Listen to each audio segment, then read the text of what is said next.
தென்கிழக்கு வங்கக்கடல் பகுதியில் குறைந்த காற்றழுத்த தாழ்வு பகுதி உருவானதாக வானிலை மையம் தெரிவித்திருக்கிறது. இது நாளை மறுநாள் காற்றழுத்த தாழ்வு மண்டலமாக வலுப்பெறும் வாய்ப்பிருப்பதாகவும் வானிலை ஆய்வு மையம் தெரிவித்திருப்பதை அன்னை செய்திகளாக நாம் பார்த்து வருகிறோம். விவரங்களை செய்தியாளர் வெங்கட்ரமணன் வழங்க நாம் கேட்கலாம். வெங்கட்ரமணன், வானிலை ஆய்வு மையம் இது குறித்து என்னென்ன விஷயங்களை குறிப்பிட்டிருக்கிறாங்க?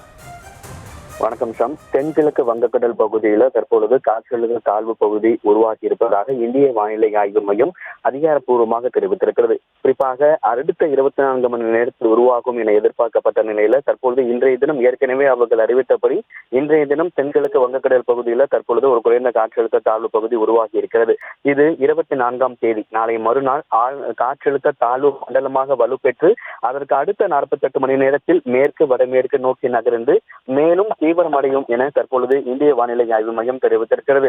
தென்கிழக்குல இந்த காற்றழுத்த தாழ்வு பகுதி உருவாகி இருந்தாலும் 24ஆம் தேதி காற்றழுத்த தாழ்வு மண்டலமாக வலுப்பெற்றாலும் மண்டலமாக வலுப்பெற்ற பிறகு மேற்கு வடமேற்கு நோக்கி நகர்ந்து வலுவடையும் என கூறப்பட்டிருக்கிறது. இது புயலாக வலுப்பெறுமா, அது புயலாக வலுப்பெறக்கூடிய பட்சத்துல எந்த இடத்துல இது கரையை கடக்கக்கூடும் அப்படிங்கிற நகர்வுகளை அதனுடைய தன்மை நகரும் திசையை பொறுத்து தான் தெரியும் என தற்போது இந்திய வானிலை மையம் தெரிவித்திருக்கிறார்கள். தொடர்ச்சியாக அதனுடைய நகர்வுகளை தொடர்ந்து கண்காணித்து வருவதாகவும் அவர்கள் தெரிவித்திருக்கிறார்கள். இன்று காலை 8:30 மணி நிலவரப்படி தென்கிழக்கு வங்கக்கடல் பகுதியில் தற்பொழுது காற்றழுத்த தாழ்வு பகுதி உருவாகி நாளை மறுநாள் காற்றழுத்த தாழ்வு மண்டலமாக வலுப்பெற்று அதற்கு அடுத்த 48 மணி நேரத்தில் மேலும் வலுவடையும் என குறிப்பிடப்பட்டிருக்கிறது. இது புயலாக மாறுமா, எந்த திசையை நோக்கி செல்லும், புயல் கரையை கடக்கும் போது எந்த இடத்தில் கரையை கடக்கும் உள்ளிட்ட விவரங்கள் அனைத்துமே படிப்படியாக அது வலுப்பெறும் பட்சத்துல தெரிய வரும் என கூறப்பட்டிருக்கிறது.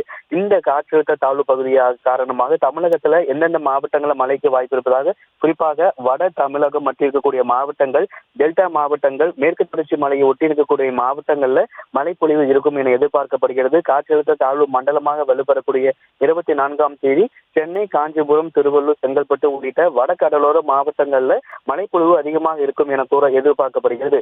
கடந்த மாதம் 16ஆம் தேதி தமிழகத்துல வடகிழக்கு பருவமழை தொடங்கியிருந்தாலும் தற்பொழுது வரைக்கும் வடகிழக்கு பருவமழை பெரிய தீவிரத்தன்மையை அடையாத நிலையில இந்த காற்றழுத்த தாழ்வு பகுதி வடகிழக்கு பருவமழைக்கான மழையை கொடுக்கும் என எதிர்பார்க்கப்படுகிறது. இந்த நிலையில்தான் இன்றைய தினம் தென்கிழக்கு வங்கக்கடல் பகுதியில ஒரு காற்றழுத்த தாழ்வு பகுதி உருவாகி இருக்கிறது. நாளை மறுநாள் இந்த காற்றழுத்த தாழ்வு பகுதி காற்றழுத்த தாழ்வு மண்டலமாக வலுப்பெற்று அதற்கு அடுத்த 48 மணி நேரத்தில் மேலும் வலுப்பெறும் என இந்திய வானிலை ஆய்வு மையம் தெரிவித்திருக்கிறது. தற்போதைய விவரங்களுக்கு நன்றி வெங்கட்ரமணன்.